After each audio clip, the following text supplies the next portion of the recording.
perspective, and then you would want to have the tax code not penalize those things that produce investments in innovation and in capital deepening.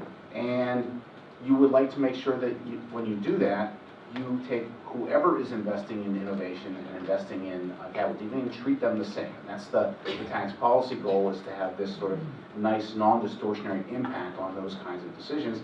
And that's why you get to see 8 slides with 756,000 numbers on them today, trying to figure out exactly where we are in that quest. And so I want to thank Bob for EY's contribution to this. I'm a big fan of this work. As Brian mentioned, I was interested in another part of the tax policy issue, which is permanent tax policy is always better than temporary tax policy. And due to the constraints of the legislative process and the decision to only lose 1.5 trillion in this tax court, there are a lot of sunsets in this. That's not a good idea, other than being the same.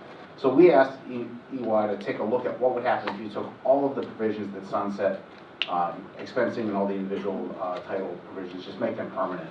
What goes on? And my forecast is that when you leave, you will get a folder that looks like this. It's probably the only good forecast I'll ever make. In that folder will be this piece of paper which has the answer to that question, which Bob Drew put together.